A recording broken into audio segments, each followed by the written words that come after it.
We're here today in the Center for Church Music speaking with Reverend Stephen Starke from Bay City, Michigan, who is a prominent Lutheran hymn writer and who is attending our conference here. And we're pleased to have Pastor Starke with us and to talk to him about his work in writing hymns and his activities with hymnody generally. So welcome. Thank you. Yeah. It's great to be here. I'm really enjoying the conference. Your recent book of your hymns and another one soon to follow. One of the questions I think that would be helpful for us to understand is, how do you envision the hymns that you write? How do you envision their use?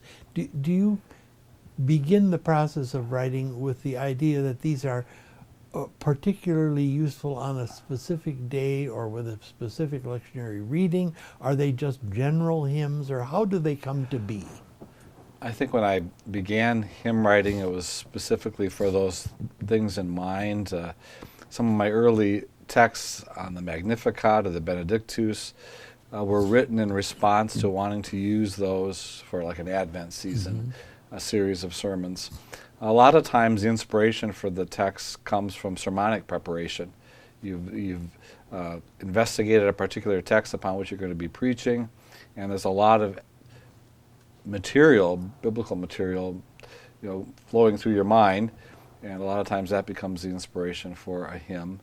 And so sometimes the hymns are used in response to that within the congregation. In recent years, more of the hymn writing is in response to commissions from various congregations for various events and things like that too. So even with commissions, though, I like to make the text broad enough that it has a use beyond that particular anniversary, or for that congregation it could be sung across the board, so it have greater usage in the church. But if in terms of let's say a topical index in a hymnal, someone has once suggested that every hymnal should have only two topics. One is stewardship and the other is general. And that's not where you No, it's no, and those would probably be two topics I wouldn't be writing in. Yeah. So they have some. Well, how do you view like the way they function, the way that you would hope your text would function? Well, I view hymns as being a vehicle that teaches the faith to the worshiper, and also then gives an opportunity for the worshiper to offer his or her praise to God within the context of worship. I think I'm very conscious as a hymn writer that the words you're putting down are being placed in the mouths of God's people for worship. And so it's serious. It's a serious task. And I really feel strongly, too, that the hymn text needs to be anchored in God's Word. So it's actually saying something that's worthwhile.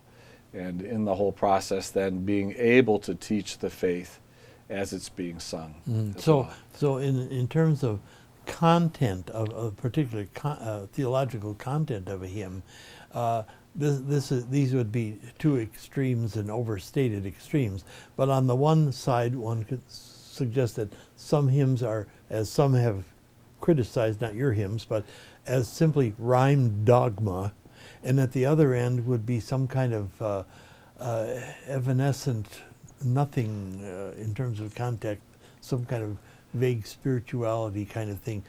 In between those two extremes, where would you? Well, it should sort of be in the center.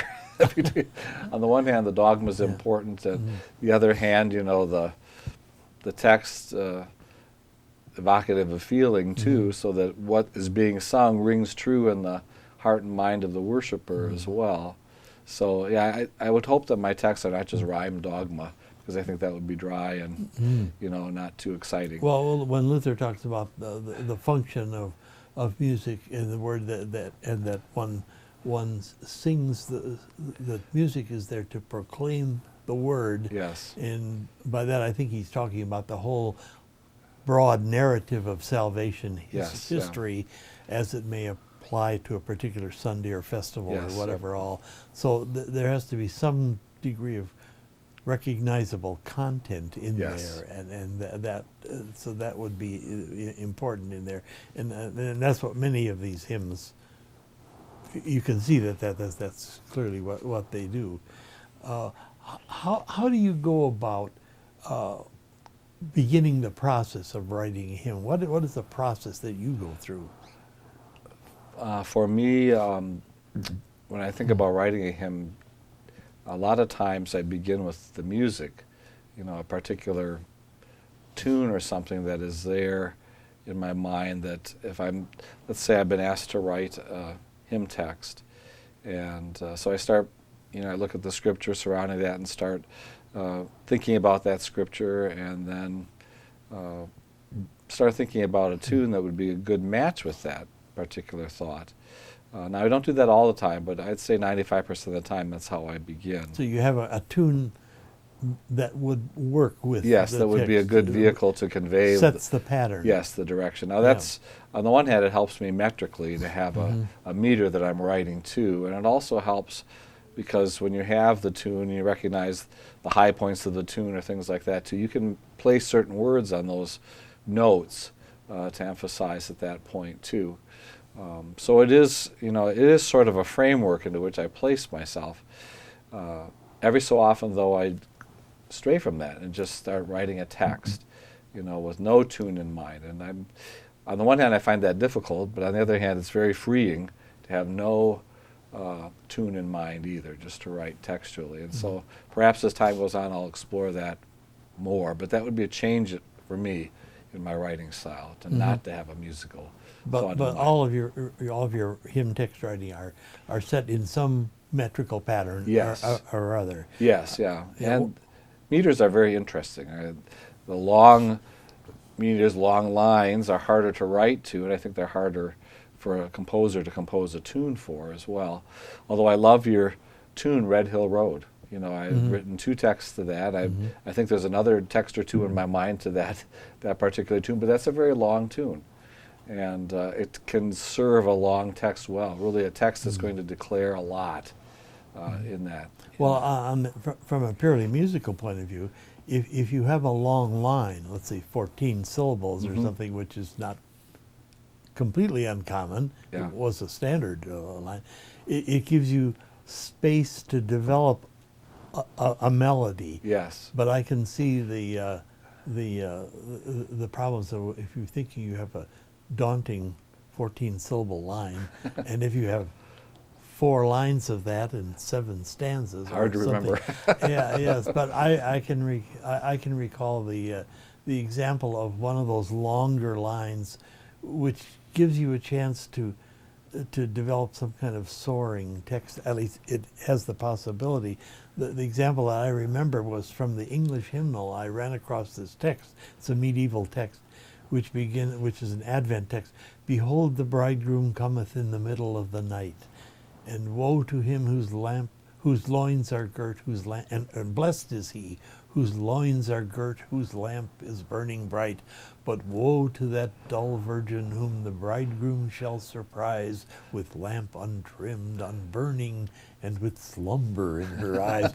Those big long lines gives you a chance musically to develop something from a musical point of view.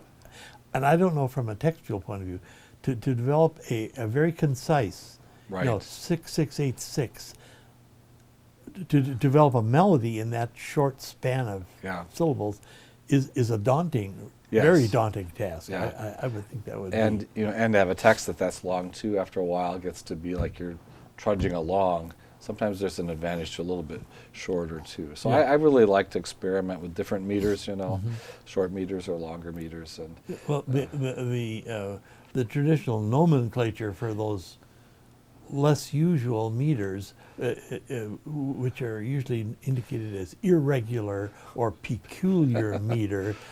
The question is irregular compared to what? That's right. And peculiar compared to what? Irregular compared to the regularity, which wasn't regular certainly in the English hymnody was basically the psalm paraphrases, the original, which were 8-8-8-8, 6-6-8-6, or 8-6-8-6. and you could have a few tunes and sing most of them to Yeah, those tunes, and that became the regular.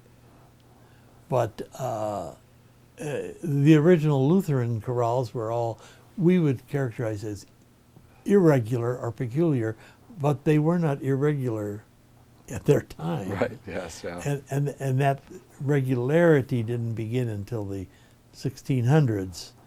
And that leads us to one of your favorite hymn text writers, who at least you've acknowledged as very influential, Paul Gerhardt, who was in that period now when a more regular kind of rhythm was established in the text. Can you tell us about your what you think of Paul Gerhardt and how he has affected what you do? Paul Gerhardt's texts are very special in the sense that they are very pastoral, and Paul Gerhardt was able to express the truths about Christ in a very personal way. You know, it's not dry, dull theology. It's not just pietism, you know, or whatever, you know, my personal feelings, but he takes the truths about Christ and takes his own personal perspective on the objective and the subjective and brings that all together in a very fine way. I think my favorite text of all is "The Lamb Goes Uncomplaining Forth." You know, that is just such a magnificent text, you know, and then when he speaks about what Christ has done in terms of this dialogue between the Father and the Son, and it's absolutely powerful, and like I said, my favorite text by Gerhardt is that. No, is his closer, the text is closer to life situations and all that. Of course, he lived through the Right. 30 Years war Yes. period and experienced much of that Yes. in his own Those life. great hope and comfort hymns. You know. Right. I think of "O Jesus Christ, thy manger is my paradise, in which my soul reclineth." Right. It's a very touching, personal Yeah. view of whatever the Yeah. subject matter may be. Yeah. And he had the unique situation where he was, as he wrote these texts, he had, beginning with Johann Krieger, a musician who set many of them, and then later Johann Ebeling, Yes. that partnership that Yes. developed, which you find later on occasionally in history, that Yes, that yeah. duo relationship, and so many of the Gerhardt hymns have the Krieger, Yes. a Yeah. Krieger tune to them. I think of "Why Should Cross and Trial Grieve Me" too. Mm-hmm. That's another great text, you know, and it's just they speak as clearly today as they did back then. And you know, when you know the situation from which they were written, you know, it's amazing that through all that he experienced, all of the suffering and all that was going on at that time, to write these triumphant statements of faith in the face of that. But the validity or the worth of the text is not just found because there's a poignant story Right. behind it. It Right. stands alone. Stands alone, right? And the others enriches your understanding of it. Yes, yeah. And that, I think, is a wonderful thing about Paul Yes. Gerhardt, who had not too many years ago had a big anniversary Yes, of right. his life. What happens just practically when someone comes to you and said, "Pastor Starke, would you write a hymn for this or that occasion?" What do you do? What's the first thing you do? How do you go about the actual doing of the?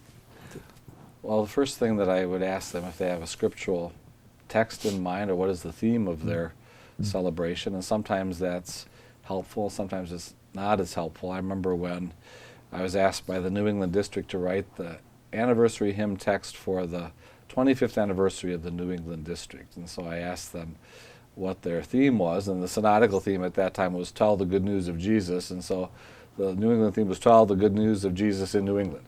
Well, that doesn't do a whole lot for you as far as trying to focus on a hymn, and so I appreciate it when they give you the open page.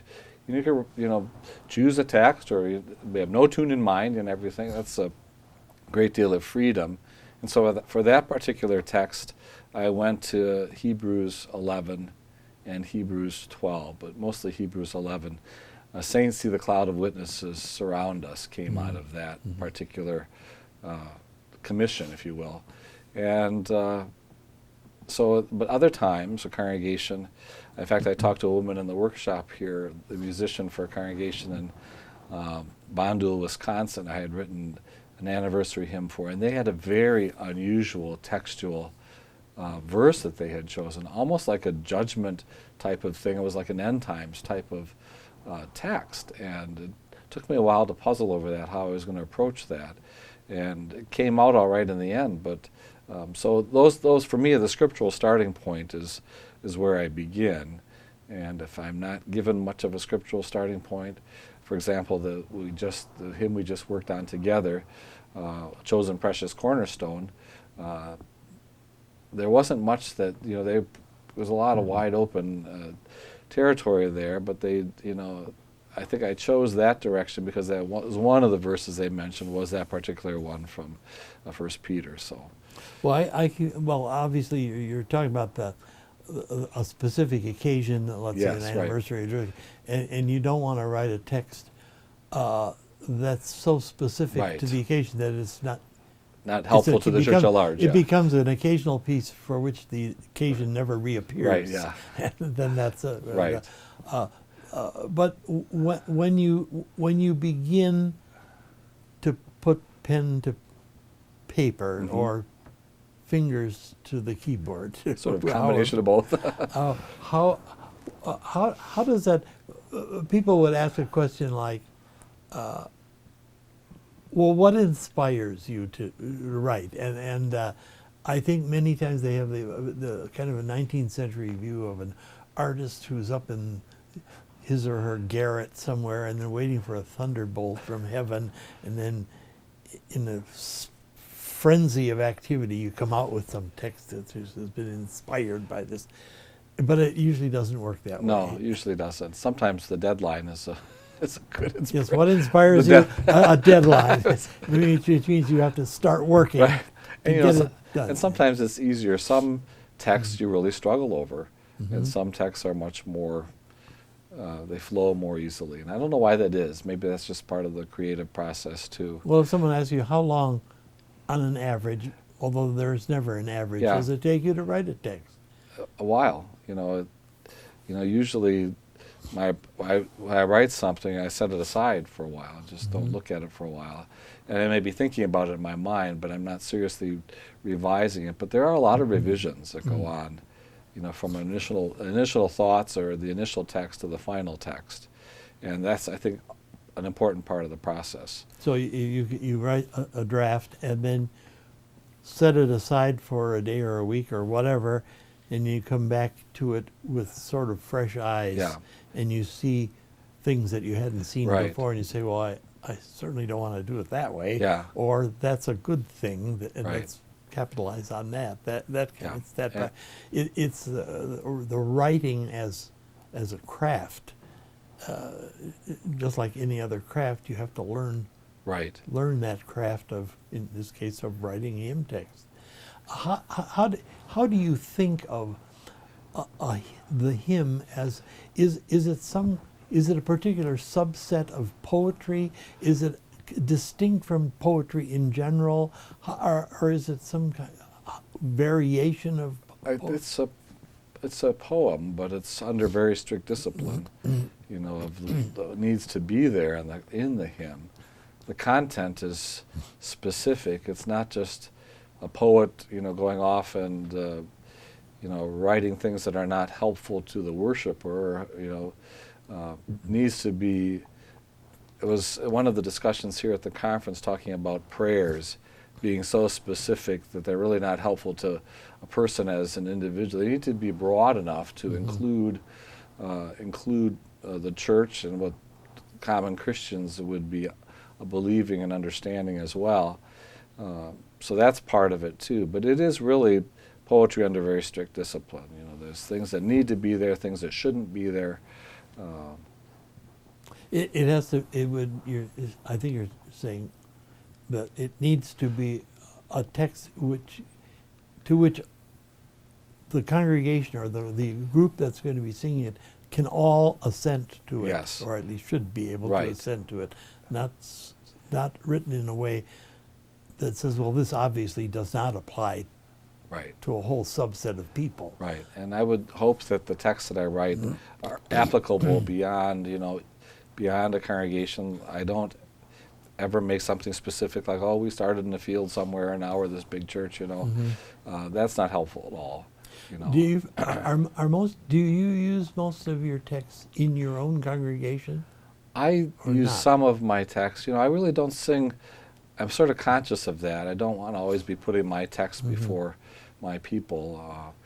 We use a spoken matins service at St. John where I have a versification of the Venite, and then we use Holy God, we praise thy name as the Te Deum, and then I have a versification of the Lord's Prayer. And the people really like that service. We don't do it that often because we chant the matin services. But those are sung. But those are sung, yes. Yeah, those. And then on occasions when we do sing hymns from the hymnal, or hymns that are hymns of mine, I hear a lot of good positive feedback from the congregational members, but I don't ever want to particularly keep forcing it. For example, my Te Deum text is very popular. The church at large, we praise you and acknowledge you, O Lord. But we don't sing it that often at St. John, and now and then I'll sing it, but very, infrequently. And there's so many. We have the onelicense.net because I'm always looking out for other texts. That there are a lot of wonderful texts out there that are not part of our hymnal, but are very wonderful for worship service. So we'll include those others as well. Yeah. What other authors do you read, or that are you particularly attracted to in hymnody, for example? Well, my favorite two writers, Timothy Dudley Smith. I really think he is a fine text writer, and Herman Stempfli, the late Herman Stempfli. I would say would be the two hymn writers that I think have exerted the biggest influence on me. And I had a chance to meet Herman Stempfli. We did an Association of Lutheran Church Musicians conference at St. Lawrence in Frankenmuth, and Herman and I shared a hymn festival, and Susan Cherwin was the narrator for the hymn festival, and then we shared a workshop together too. And that was the one occasion I got to meet him. And for Timothy Dudley Smith, this past summer I had a chance to meet him in person over in Cambridge for the International Hymn, and that was a thrill for me to meet him in person. We've kind of been at the crest, or maybe just past the crest, of a period when there's been a tremendous amount of hymn text writing of all kinds in the Christian church throughout the world, pretty much. Yeah. And so that's been a kind of exciting thing, but then the sifting process has to occur to that. Time is the great sifter. Yeah. One of the things that you've been involved in recent years is, of course, you served as I'm not sure your exact title, but you're chairman of the Hymnody Committee. Yeah. Of the book that resulted in a Lutheran Service book. Lutheran Hymnal Project is what it was called. In 2006, right? Yeah. Which was published, and maybe we could talk about some of your experiences there.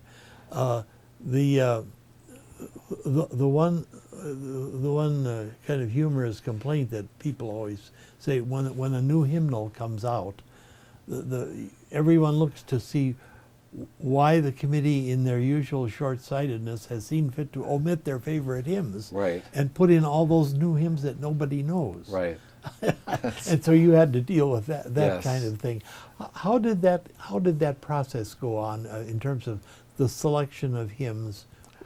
Were there general ways that you approached that? We, the initial, if you remember, the very first meeting we had of the Hymnody Committee, you and Yaroslav Vaida came and spoke to our committee for that morning, and that was very helpful. One of the first things we did as a committee was to draw up criteria for hymn selection. What are going to be our criteria for choosing hymns? And that took a while to draw those thoughts together. And one of the first assignments we had was we had a list of all of the hymns in TLH, all of the hymns in Lutheran worship, all of the hymns in Hymnal Supplement 98. And from that, all of those hymns, we were to grade them. A should be in the new hymnal, B probably in the new hymnal, C maybe not, D no, F definitely not. And so we all went home, the 11 people on the committee, with our list of 1,000 plus hymns or whatever it was, grading them. And so then all of those we came back at the meeting, and already after that meeting, we had about 3/4 of the hymnal as A and B already, hymns that have to be in the hymnal. And so that left about a quarter, maybe a quarter to do. It might even have been 3/4, I guess, is what it was. And so then a number of hymn submissions and hymn collections that you sift through. We would have times at the meetings where we would all divide up, in pairs, and we would be looking at hymn texts together. Sometimes we were assigned to look at different collections and bring the text back to the committee. So that was part of the sifting process. Was the too. selection of tunes a separate process? It was. That was Yep. a separate. The primary focus initially was the texts. The understanding that the tune is there to support the text and things like that too. We did have tunes submitted for which we had no particular text and things like that too. And we went to those tunes when we finally had a text that didn't have a tune to see if there was one that could be used that way. And if you had a text for which there was no tune, or you didn't know of one, then did you seek out people, or how did that Yes, work? that we sought out people. Sometimes a committee member would write it. I remember when we came to David Rogner's text, "Your Kingdom, O God, is Glorious Treasure," which is a wonderful text on the kingdom parables. There was no tune for it. I think 12/8, 12/8 double is the meter for that. And Joe Hurl, who teaches at Seward, so, well, this text needs a tune like this. Da, da, da, da, da, da. I mean, it sort of hummed out this tune. And we said, where'd you get that from? Well, it's in my head right now, so write it down. But sometimes we went out to composers and said, could you take this text and work with that? So. Well, someone has said that people will sing any kind of a text, no matter how good or bad it is, if it's to a familiar tune. And so, which is why many text writers say, well, I really intend this to be sung to the tune For All the Saints, because everybody likes that tune, and so we won't worry about what the text is saying. But that's what about that terrible abbreviation in every hymn, alt, which means altered, right? And it means that there's some alteration in the text usually. Yes. And that it's not ascribable to anybody except A hymnal a committee of some somewhere. kind. Well, one of the things we were conscious as a committee, we're trying to bring together the threads of the Lutheran hymnal and Lutheran worship. Lutheran worship was, I think, accepted by about 68% of the congregations in Synod. Still a strong contingency of TLH congregations, and we were trying to bring those threads together. And so the downdating of some texts from Lutheran worship that had been updated back to a form that they were in the Lutheran hymnal, sensitivity to the Lutheran hymnal's liturgical heritage and things like that too were part of what was in our mind as a committee to do. So that was a guiding principle too, to try to bring those streams together into one hymnal. So that wasn't our only stream, but it was part of it. So Well, that's helpful. The whole matter. You also did some things with the liturgical text, so that may not have been the purview of your committee. Right, that would have been the But some of them were in the form of hymns. Yes. Like paraphrases of Yes. parts of the canticles or Yes, and whatever. You mentioned the Te Deum in some of the texts that you had done. Right. So those were also. Yes. And some of the texts were downdated. For example, pleased as man with man to dwell, Jesus our Emmanuel. To get back to that rhyme, which was the original author's rhyme, and so we're conscious of that too. Or another example of that, Franzmann's text, "Preach you the word," in Lutheran worship omitted one of the stanzas. It omitted the stanzas of "finally when you get to the, there's the stanza there about the preacher sowing the word, and oh, what of that, oh, what of that. But then the stanza that he follows that with is when, the word that, hundredfold, ah, what of that, Lord, what of that, which was a beautiful followed. That stanza was not in Lutheran worship. And so to restore that stanza so that you have the entire text, that was important too. So. Well, it was much like the hymn in the Lutheran hymnal, Jesus Christ our blessed Savior, the Eucharistic hymn, which details that at some length. And the final stanza was essentially saying, now, as a result of all this, go and love your neighbor, and that was omitted. So you were, not in LSP, but in the earlier volume. Yeah. One of the big issues, and you just kind of touching on it, you didn't talk about it, but one of the big issues before most hymnal committees these days is the whole matter of language. Yes. And archaisms and God language and all those kinds of questions. How did you approach those? The Translations Committee, which was one of the 5 committees for the hymnal, had a document about language that was, sort of our guide. Archaic language, the these and thous, could be retained, but obsolete language should be avoided. Probably for me, a good example of that is suffer the children to come unto me. We don't use the word suffer in that way anymore as permit. And so obsolete language. As far as inclusive language for humanity should be as broad as possible. But we weren't really caught up in the whole gender issues surrounding God. That language is, sort of a conversation that's going on right now within hymns.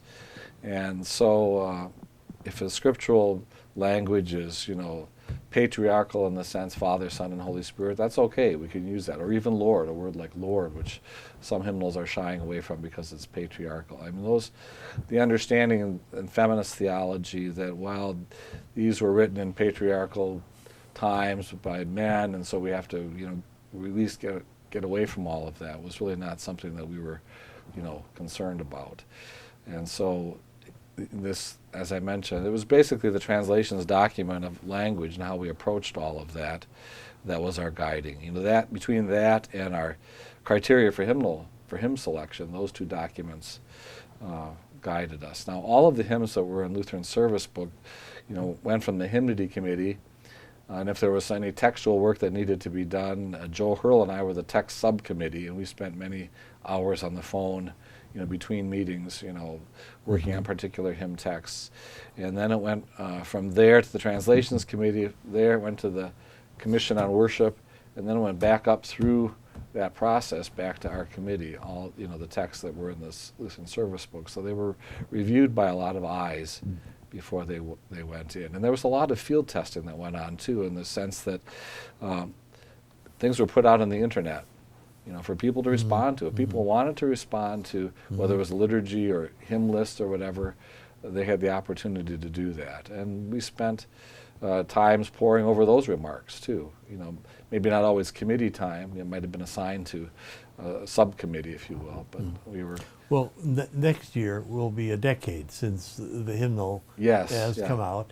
And have you had, well, I'm sure you had a chance to reflect on, if you were going to start over again, what would you do differently, or what did you think that you did that was really worked very well, or that you would do differently? Well, there's some hymns that I wish perhaps we would have put a different tune to, or some hymns that I wish we would not have included, maybe included another hymn. Lorraine Florindez was on our committee. She was our Hispanic guiding light for the Hispanic hymns. And she made the comment at one of our early hymnody committees, well, we feel this way now, but we go back to this 2 years from now, we might feel totally different, which is a very true statement. The problem is you have so much work on the hymnody committee that you really don't, once things are decided, they're set aside and you move on to something else. But I think that if we were to gather together again, and there would be some changes that we probably would make. Not too many, but I think there are some that we wish that could have been done differently. Would there be some general, broader principles that you might alter or not? I'm not so much about broader principles. I guess I think in terms of more specific things that we had to finally exclude because of space. It really was sort of a turf war, if you will, between the various committees. I can remember the one committee that was responsible for the Psalter wanted all 150 psalms in there. Well, we came forward, we wanted at least 600 hymns in there, and in the end, all that has to be decided. That wasn't, that was decided by the larger committee, overseeing all of this. But I'm glad that we have the number of hymns we do have in Lutheran Service Book. Lutheran Worship, I think, had too few, 500 and low 500s, and I think to have over the 600 is a good thing. Well, it'll be about 10 years now since the hymnal came out. Usually, kind of a rough rule of thumb is every 20, 25 years, a new hymnal appears. Are you ready to begin work on the next hymnal? I'm not.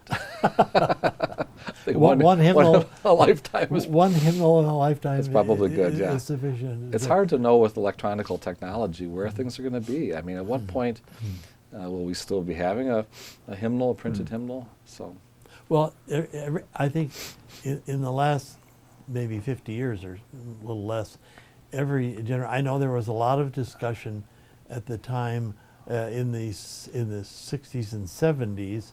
Whether, as in the work that led up to Lutheran Book of Worship, whether a hardcover book was even really needed or necessary, because of all the electronic possibilities.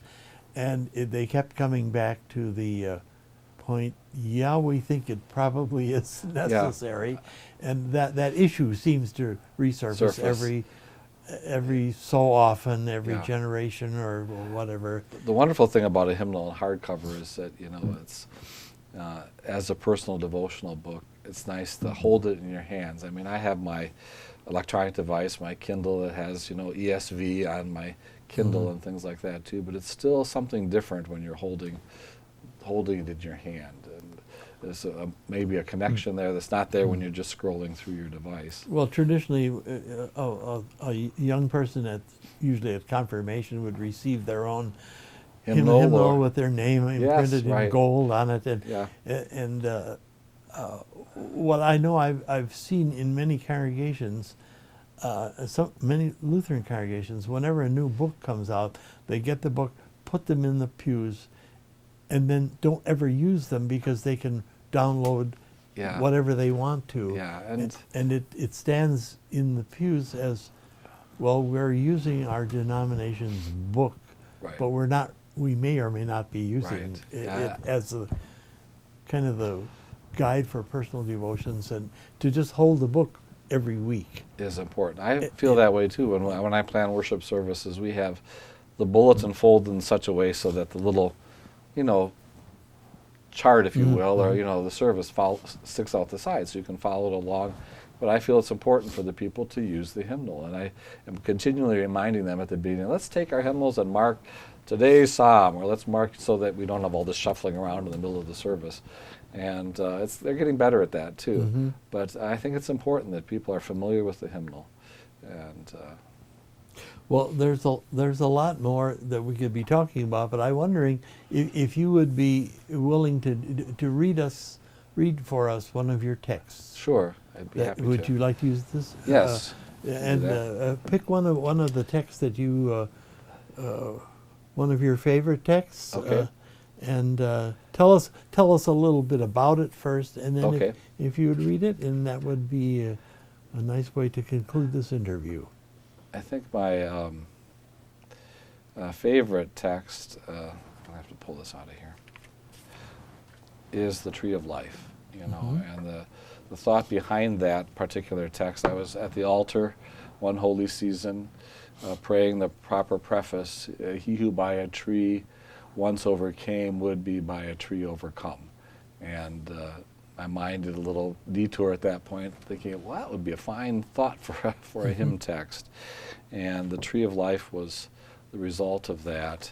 And for me, as I mentioned earlier, tunes are very important. The tune that inspired the Tree of Life was the Wexford Carol, and which is a tune that's included in some English hymnals. The third line is what makes it difficult of that particular tune.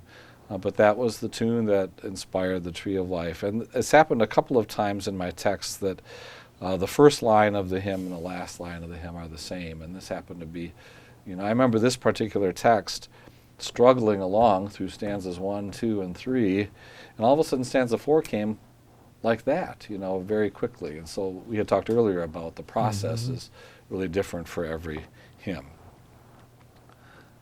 The tree of life with every good in Eden's holy orchard stood, and of its fruit so pure and sweet God let the man and woman eat. Yet in this garden also grew another tree of which they knew, its lovely limbs with fruit adorned, against whose eating God had warned. The stillness of that sacred grove was broken as the serpent strove with tempting voice Eve to beguile and Adam too by sin defile. O day of sadness, when the breath of fear and darkness, doubt and death, its awful poison first displayed within the world so newly made. What mercy God showed to our race, a plan of rescue by his grace, in sending one from woman's seed, the one to fill our greatest need. For on a tree uplifted high, his only Son for sin would die, would drink the cup of scorn and dread to crush the ancient serpent's head. Now from that tree of Jesus' shame flows life eternal in his name. For all who trust and will believe, salvation's living fruit receive. And of this fruit so pure and sweet, the Lord invites the world to eat, to find within this cross of wood the tree of life with every good. Pastor Stephen Starke, thank you. It's been a pleasure talking with you. Thank you. It's been a pleasure Very talking good. with you. Good. Thank you.